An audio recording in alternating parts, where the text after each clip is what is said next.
Hello everybody, yo, welcome back to another video. Today is episode 11 of your Columbus Blue Jackets franchise mode, as today we got a pretty big episode ahead of us as we're heading into trade deadline here in year 2023, as we're going to be figuring out if we're going to be still a rebuilding team, if we're going to be dumping everyone off, which I think we're most likely are. But before we get really deep into this video, I'd like to just say, if you are new to the channel, make sure to slap that subscribe button and hit that like button as well. So let's jump into this video. So I'm going to be talking about a few comments before I get into today's video. As the first one, thank you Marcus Hunt, my boy Linebot. Another great video. This team will be insane soon, and I certainly hope so, as we got Retro Migrado and Ken Johnson on the way. And not just that, there is a decent amount of prospects coming up in this year's draft as well. We got Fedorov there, Ponokarowski, Mateo Michkov. I mean, we really don't need Michkov. We're going to be definitely looking for a defenseman to fill into the squad finally, as you know, we're building around Zach Werenski right now, and we need a defenseman to help Zach Werenski out as well. And then Stealth Gaming, thank you very much. As I've been saying, Garokovo, very wrong. It's actually Gavrikov, I think it is. Gavrikov. I think it is. What I might be mispronouncing it. I'm trying my best, but I think it's Gavrikov. So most likely, I don't know what we're going to be doing potentially with Gavrikov this year. I'm thinking of trading him, and the reason why was, this year, this Columbus Blue Jackets team is not yet there. We're not a playoff team, and nor are we going to be one here in the next few years. This team is going to be insane, without a doubt. This team's going to be insane here very, very soon. But we need that one more year of great drafting to really make this team a good team. We have the Fords and Lockhart and Eddie Allman, the Allman man, Migrado and Ken Johnson. We got those guys, right? We got Mills, Salamancian, we got Luckarainen. We just need that one more defenseman, maybe even that future goaltender prospect to come through the pipeline as well. Maybe Tarasov will be that guy. I mean, he's actually not having that bad of a year down there. I mean, he hasn't really played too much in the AHL, but whenever he does, this year he has a .937 save percentage. Absolutely nuts for the man. So that's good to see from him. But we got a big episode here today, guys. We really do. We're going to be tackling the trade deadline, everything like that. Plus, I mean, we're decently... We're close to a playoff spot. Very close. I mean, we're only 4 points back of the Pittsburgh Penguins, but the problem is, you really take a look at the deep analytics. We haven't been scoring that many goals this year. We really can't keep the puck out of the net, especially with Adin Hill being the big hole that he has been here for the Columbus Blue Jackets this year. And just our defense, has been a bit weaker than in past years. And I mean, Adin Hill has been just getting pelleted out there in the crease. .897 save percentage with a .322 goals against. And the same is with Venny Vevalainen. He's been having a rough season as well. He's not been putting up good numbers. So we might be looking at trading none of these guys, because we really can't trade Adin Hill anyways, because he is on a no movement clause. So we're not going to really be able to do anything with him anyways. But I do want to kind of rebuild this defensive core, because we definitely need to bring in some defensive prospects this upcoming draft, because we don't got a lot. Yeah, I mean, Peak is going to look absolutely amazing for the Columbus Blue Jackets. Without a doubt, he's going to be a very, very good defenseman for the Columbus Blue Jackets moving forward. And then that's really it. You got Gabriel Carlson, and you really don't got anyone down there in the pipeline, and Zach Werenski as well. But he's going to be a purely offensive defenseman and not going to be a guy that we could rely on as being a number one guy. He's going to be more of a top four. You could definitely still play him as your top two defenseman, but he's definitely not going to be, great defensively sound, right? He's not going to be able to play defenses compared to Peak or Gavrikov. Gavrikov. There we go. I'm saying it right. Gavrikov. So we're definitely going to be making a few trades. I don't know if we're going to be trading a lot of people, but we are definitely going to be trading a decent amount of people just so we can fill in the roster with some of those guys that we'd like to move up in the lineup, like Kirill Marchenko, and also Gabriel Carlson, give him a little bit of ice time alongside of Justin Schultz there, because we will be keeping most likely Schultz unless, unless we start doing good and we rip it up from here on out from All-Star break to trade deadline deadline. If we really start winning a lot of games, then we'll definitely be competing for the playoffs. But, you know, if this team is wanting to rebuild again and we're wanting to, you know, trade some assets out, we need to make some moves, I'll do that. You know, this is kind of a team that we're just going to go with the flow with the Columbus Blue Jackets this year. We have a lot of prospects that we could still rely on down there in our system that we could go for a playoff run. But, you know, if we don't have that star power, or if we're definitely not going to make it to the playoffs, we could rebuild. We could trade away the players that, you know, don't fit on the squad, that don't fit in those certain positions, and we can make some moves. So that's the thing that I really like about this team, is that, you know, I was kind of panicking in the last video, thinking like, oh, I wanted to do good this year. I wanted to see some growth a little bit, or I wanted to either be doing really bad. I didn't want to be doing this up and down stuff, because it kind of gets my hopes up, like right now where we're actually starting to win some decent games, and then, yeah, there's the losing. This Columbus Blue Jackets team is just kind of that mediocre club, right? And I was expecting a little bit more out of the team. But now coming into this episode and coming into this team kind of with a better thought process, and seeing that this team is still in rebuild mode and still not ready to make that big push to be a playoff team. We're still not that good defensively. We still need to make those, you know, improvements with this team to make things better. We are definitely improving as a team, without a doubt. We are definitely improving. Emil Bemstrom, he's scoring a lot of goals, but this year's been a bit weaker. I mean, he hasn't been doing too bad. I'm liking that he's scoring goals. So that is one thing that I'm really liking. But this guy, Kirill Marchenko, is the real deal. 27 goals on that third line alongside of Nick Bonino and Texier, who he's just really carrying that line, honestly. And then Cam Atkinson down there was 16.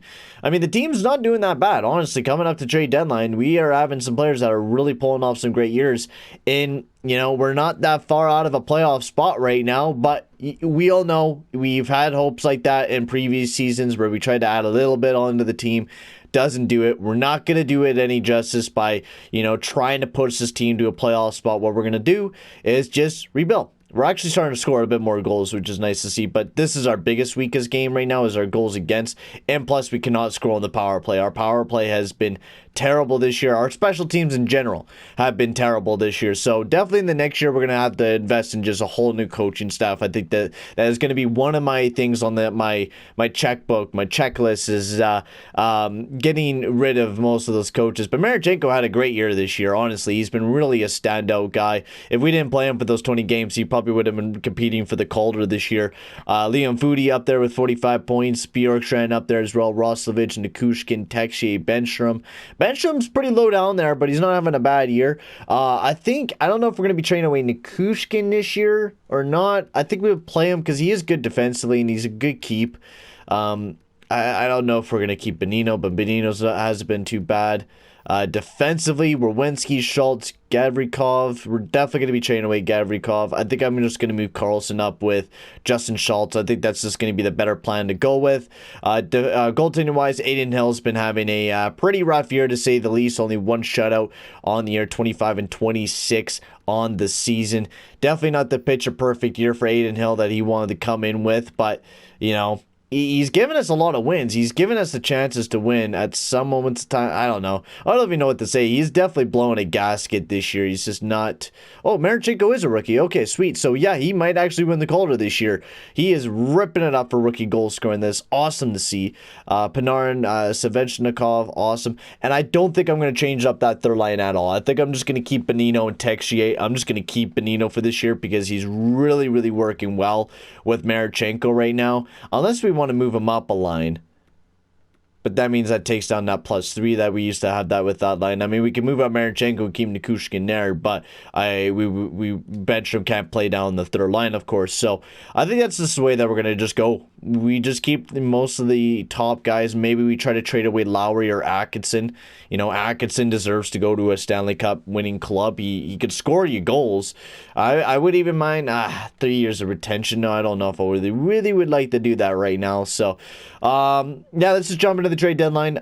We know who we kind of want to trade away. The biggest target that we want to get rid of is Gavrikov. That's the biggest guy that we definitely do want to get rid of this year. He's a good defenseman, but we need to pick up some... I mean, the only time we're going to trade him... No. The only time we're going to be trading this guy is if we get a good return. If we don't get a good return, he doesn't sign at a bad price. It's like... it was like a 5 million, even lower than that. I think it was like $4 million. It wasn't that much for Gavrikov. So to keep him on this team, I wouldn't mind, but if we could get him a decent amount, if it's a good investment for us, I'll take that investment. So let's see what we can get for Gavrikov here. A second and a third and a prospect. Gonchar. Don't know what he looks like. Chaika's there. Pesek, Asleys, Robertson, Ginning's there. I don't really like Ginning. He never really. We got Casey. He's an offensive defenseman though. Let's take a look at Gonchar. So this is the first guy that we're going to be taking a look here. Gonchar, and a third and a fourth. Gonchar, he's a medium, top 4, 69 overall. He really looks good really looks good defensively. He is a second round pick. Oli Gonchar, not too bad. 20 years old, 69 overall though. I'd like to be, a little bit higher. I wouldn't mind it being a little bit higher if we could get lucky with that. I did not mean to back out of that, but we'll jump right back in it. Find another trade offer. So we don't want Gonchar. How is Chaika doing? How is he doing overall wise? Because we know we got him in the Nation United. We know how well he develops. 73 overall. I know Montreal was offering us another prospect as well defensively. So if we could get maybe... So this is the other guy, Bear Pulik. He's a left-handed defenseman. Oh my lord, yeah, we got to go after this guy. Screw anyone else. That is a hell of a good... Well, when was this guy drafted? Second round? Look at those defensive numbers. I don't care about anything else. We're looking for a Gavrikov replacement that is younger, that we can, use later on. Gavrikov plays great defensively. That is what he focuses on, and this is what this guy focuses on. That is absolutely beautiful for us. So we're going to be going after those two prospects there, and we'll try to pick up a fourth. So we're going to be going after Dominic Horek, and then also this guy named Bear Pulisic, and then a 2023 fourth round pick for Gavrikov, and there we go. Done deal with the Montreal Canadiens, and see you later, Gavrikov. Thank you for your time here in Columbus, my man. Next up that we got to take a look at is Cam Atkinson. Now, before we take a look at Cam Atkinson, we do got to take a look at the standings and everything like that, because we got to see who's able to pick him up. So New Jersey Devils, the Boston Bruins, the Winnipeg Jets, and the Vegas Golden Knights. So Vegas Golden Knights, Winnipeg Jets, Boston Bruins, and the New Jersey Devils. So if we see those 4 teams, which I forgot, I always going to forget: New Jersey, Boston, Winnipeg, Vegas. Vegas, Winnipeg, Boston, New Jersey. Boom. We're probably not going to change him to New Jersey. I mean, no, probably. I mean, you know what? I'll do anything for Atkinson. If we could get him off the team, if he could go to some playoff team, something that could, not energize his career. I don't know. Maybe energize his career, because he's still a hell of a good player. It's just we don't need him. Ottawa, we can't trade him to Ottawa. So it's looking like another year that we're going to have to keep Cam Atkinson on the team, which, I mean, it is what it is. I'm not going to complain about it. Maybe trade away Nick Jensen here too. We could just call up someone. We could trade away Nick Jensen. Now, how many 30-year-olds would we have? We would have to call up Stephen Johns, so that would replace Nick Jensen. So we could trade him away. We'll pick up some picks here. We're just gonna pick horde. That is the biggest thing that we're gonna do. Sure, Vegas 2023 2/3. Sure, I'll do that. That's what the biggest thing is we're just going to pick horde, get a lot of solid picks, just trade away anyone that has some good trade value, anyone that could be useful for a trade is basically what we're looking at. So we don't want to trade anyone else. Nikushkin, we don't want to trade all these guys in the top 6. We want to keep Texier, Benino, we want to keep Marchenko, we want to keep Lowry. We could trade away. I don't know what we could really possibly pick up with Lowry. I mean, a 4th and a 6th. We'll keep Lowry. We'll keep the, yeah. I think I'm good on trades. I don't think we need to make any more deals, because we picked up our boy and Palisek in a 4th and Horick, and then we got 2/3, which is not making us look too bad for this upcoming draft, because we got 2 firsts, a 2nd, a bunch of 3rds, a bunch of 4ths. We're loaded on deals. I don't think we need any more picks. We could actually add another 2nd. If we trade 2 2024 picks, we already have a lot of picks, so I don't need to do that type of deal. No, I'm good. I'm good, bro. I think we're good on the trade deadline. I don't think the Columbus Blue Jackets need to make any more moves. So we didn't make a lot. Gavrikov is off the team, sadly. Big guy, defensive defenseman for the team, is now officially gone off the Columbus Blue Jackets. And also our man, Nick Jensen, also was traded away as well. So Andrew Shaw, we don't want him on the team. We're good. We're good, bro. So we need to do some roster moves now and figure out what we want to do with all of that. So Steven Johns did get called up. We will call up a forward as well, I think, just in case. Or how many defensemen do we got? 1, 2, 3. We need an extra defenseman. That's what we need. We need an extra defenseman, boys. Mikula, we could call him up. Not looking too bad defensively. Defensive defenseman, sure. Mikula. Welcome to the team, my man. And there we go. We should have a ready roster to go. I don't know why they want Bemstrom to always play as center. I don't understand it. It makes no sense to me. But these are the way that I want the lines. And then Pius Suter can play. Pius Suter actually cannot play centerman, so we'll play Lowry as center. There we go. So I think that'll be the top 6 there. I don't think we need to make any other changes to the top 6. No, we're good there. Do we need to call up an extra forward? I just need to actually double check. Do we have it? Yeah, we got Chalpick. Oh yeah, Chalpick. We need to play him. What am I thinking? Put Chalpick in there, my man. Get my boy in there. So there we go. Werenski, Peak, Schultz, Carlson, Johns, and Van Riemsdyk. So we already got a couple 30-year-olds. Yeah, Benino already covers it up. So we could take out Steven Johns and we could throw in Mikola. And we'll play Gabriel Carlson and then Mikola and Trevor Van Riemsdyk and then Adin Hill and Venny Vevalainen. I think we're just going to keep the power play and all that stuff the same. I don't think we're going to really make any big changes into it because honestly, we're not going to be making it to the playoffs and we know that, so we don't need to be super expertise on it. And then I do want to view the draft class and scout a couple players before they don't get scouted. I want their potential in comparison, and I also want Lejeune as well because I don't want to lose on the chance of being able to scout their, their potentials and being able to get all that information because that is the biggest thing. I want as much information as I possibly can get out of these players. Larry Peterson, we cannot get anybody there because there's no one there. That's okay though. We won't get potential in comparison. And once again, we'll do these. No, okay. Never mind. We don't got scouts in those areas. We'll have to. It doesn't really matter anyways. The drafts are overpowered anyway, so I usually don't care too much about the scouts because legit, if you really cared about scouting a lot in this game, you could just have some overpowered drafts. So I usually just like to mess around with it and not really care about it. So Dauphine, we don't need anybody.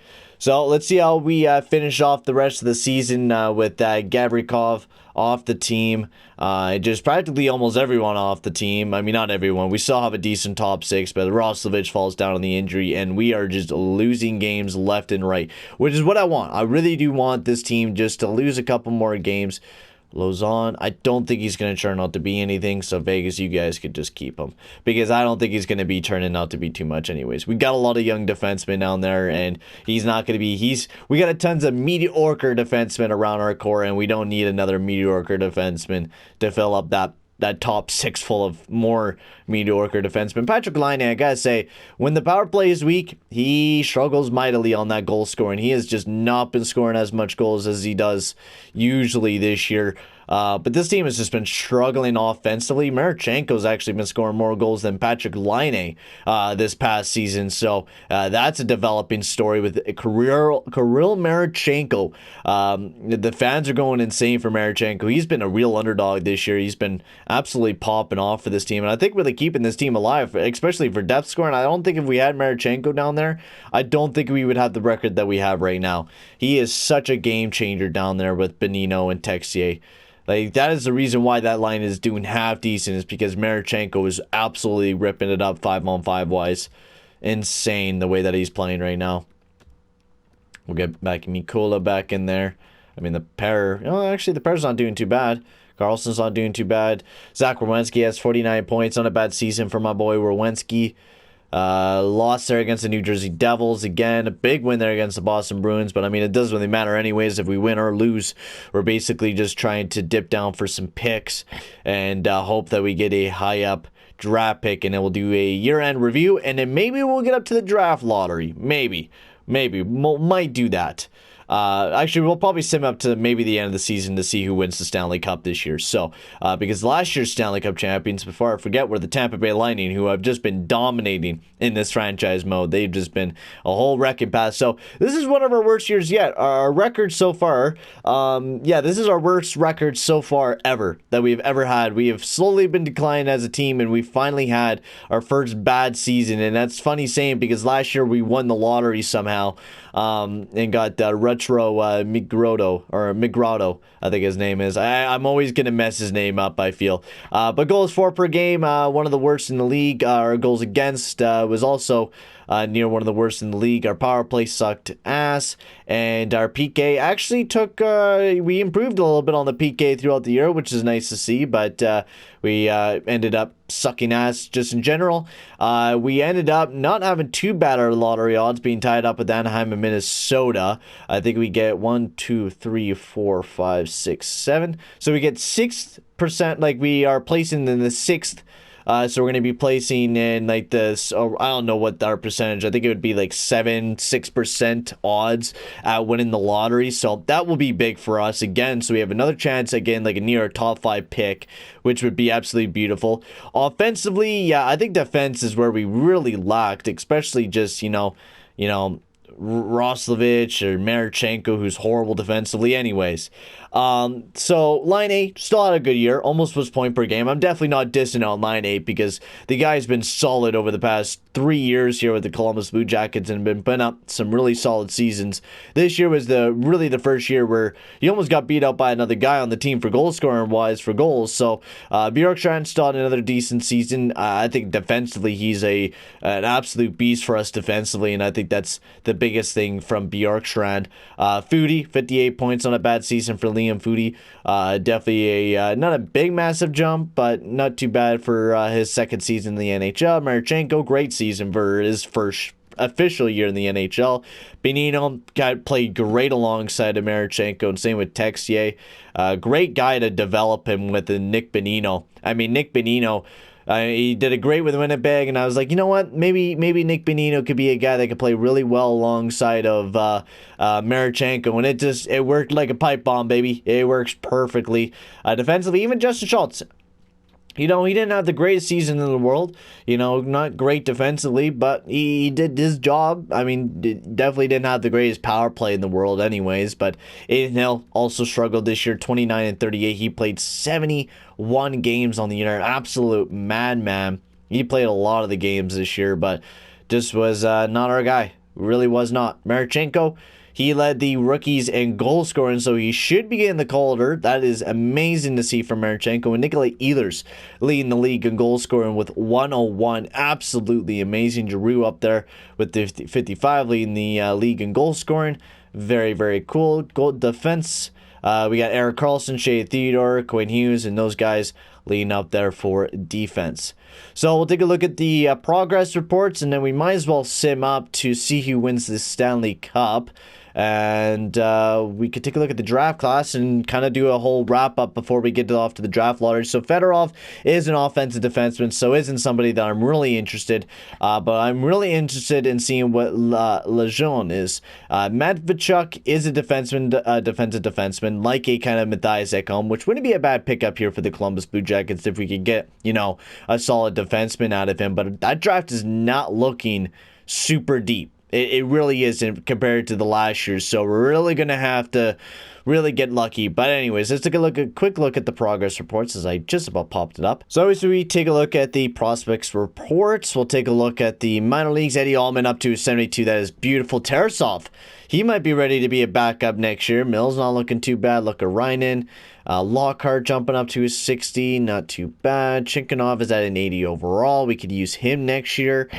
we got some NHL ready players here, boys. We really do. We got some exciting NHL players, and then you got, you know, Kent Johnson and Retro McGrotto going to be ready here in the next little bit. We got some exciting stuff coming up here for the Columbus Blue Jackets. So let's quickly sim up to the end of the season and see if the Columbus Blue Jackets or see who is going to be your Stanley Cup champions here in year 2023. I don't know if Tampa Bay's back in the playoffs. No, they are not. They're actually not in the playoffs. And actually, what we will do is we'll check out the AHL team. What we can do is check out how they're doing. So right now they're in a series. They're up 2-1. So all they need is one more win to cap off the series. Can they do it? Yes, they do. The Cleveland Monsters with Igor Chinkinov there pulling off some big stuff. Oh, 2 big losses against Laval. Come on, Cleveland Monsters. Big comeback victory in overtime against the Laval Rockets.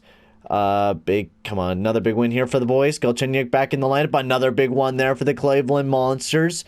Oh, and a big loss. They go up 3-2 here for Laval. They're on the brink of elimination. The Cleveland Monsters, will they be eliminated, or will they be able to pull it off? Yes, they will, but they lose in Game 7. Oh, hot damn, that was close. That was very close. And then on the other side, New Jersey and Montreal, and I think it was Chicago and Arizona. Those are some weird matchups. If the Arizona Coyotes win a Stanley Cup before the Columbus Blue Jackets, I'm riding. And looks like the New Jersey Devils are your Stanley Cup champions here for year 2023. The mighty New Jersey Devils, who are in our division, win a Stanley Cup. Oh my lord, our division is looking scary as all hell. So, there you have it, ladies and gentlemen. Your Stanley Cup champions are your New Jersey Devils. They went up against the Chicago Blackhawks. Nikolai Ehlers won the Art Ross, amazing winger. And he also wins the Hart Memorial. Shea Theodore wins the James Norris and wins the Lady Byng. Man, he's insane. Marchenko, my boy, wins the Calder. And this is what I mean. This is the youth movement that we got going on here in Columbus.